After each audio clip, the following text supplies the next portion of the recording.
ఆదివాసీ ఐక్యత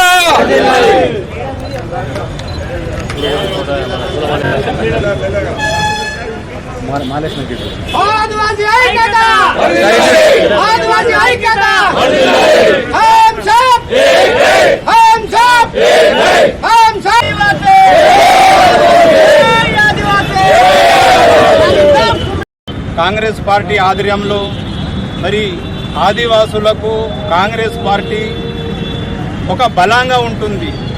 ఎందుకంటే ప్రపంచ ఆదివాసీ దినోత్సవం మరి ఆదిలాబాద్ పట్టణ నడిబొడ్డున ప్రపంచ ఆదివాసీ దినోత్సవం కుమ్రం భీంకు పూలమాలతో మా అభ్యర్థి కంది శ్రీనాన్న ఆధ్వర్యంలో మరి కాంగ్రెస్ పార్టీ సైనికులు కార్యకర్తలు అందరూ మరి పాల్గొని విజయవంతం చేయడం జరిగింది. ఈరోజు ప్రపంచ ఆదివాసీ దినోత్సవం సందర్భంగా ఆదివాసీ బిడ్డలందరికీ నిరంతరం నిజాయితీగా బతికేటువంటి ఆదివాసీ బిడ్డలందరికీ కూడా ఆదివాసీ దినోత్సవ శుభాకాంక్షలు. ఎన్నో ప్రభుత్వాలు మారినా, ఎందరో అధికారులు మారినా, ప్రజాప్రతినిధులు మారినా ఆదివాసీల జీవితాలు ఎక్కడ వేసిన గొంగలు ఎక్కడి తయారైందంటే ప్రభుత్వం చేస్తున్నటువంటి సంక్షేమ పథకాలు వాటికి మొట్టమొదటి లబ్ధిదారులు ఆదివాసీలే కావాలా. అందుకనే రేవంత్ రెడ్డి అన్న ప్రభుత్వం ఆదివాసీలందరికీ కూడా ఇండ్లు కట్టించేటువంటి ప్రణాళిక వేస్తున్నది. 5 లక్షలు పెట్టి ఇల్లు కట్టించే ప్రణాళిక వేస్తున్నది. ఎవరికైతే ఇండ్లు లేవో 500 రూపాయల గ్యాస్ సిలిండర్ కానీ ఆదివాసీల కోసం దృష్టిలో పెట్టుకొని తెచ్చింది.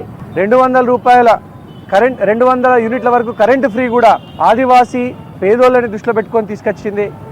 ఆదివాసీలు రకరకాల ఊర్లలో వ్యవసాయ పనులకు వెళ్తున్నారు కాబట్టి ఉచిత బస్సు ప్రయాణం కూడా ఆదివాసీలని దృష్టి పెట్టుకొని అమలు చేసింది. ఇండ్లు కట్టియడం కూడా ఆదివాసీలను దృష్టిలో పెట్టుకొని అమలు చేస్తున్నదే. రుణమాఫీ కూడా ఆదివాసీలకు మొట్టమొదటిగా రుణమాఫీ కావాలనేది రేవంత్ అన్న ప్రభుత్వం కోరిక. ఇలాంటి అనేక పోడు భూములకు పట్టాలు ఇవ్వడం కూడా రేవంత్ రెడ్డి అన్న దాని మీద అద్భుతంగా ఆలోచన చేస్తూ ఉన్నారు. సో ఇవన్నీ ఏ జల్ జంగల్ జమీన్ కోసం అయితే కుమరం భీమ్ గారు, వెడ్మరాము గారు, కుమరం సూరు గారు పోరాడినరో వారి ఆశయాలకు అనుగుణంగా ఆదివాసీల జీవితాల్లో గొప్ప మార్పుని తీసుకురావాలన్నటువంటి ఒక గొప్ప లక్ష్యంతో మేము పనిచేస్తూ ఉన్నాం. అది రేవంత్ రెడ్డి గారి నాయకత్వంలో కాంగ్రెస్ ప్రభుత్వం ఆదివాసీల అభివృద్ధి కోసం కట్టుబడి ఉన్నది. మరింత ఆదివాసీల జీవితాల్లో వెలుగును నింపుతుందని ఈ సందర్భంగా తెలియజేస్తారు.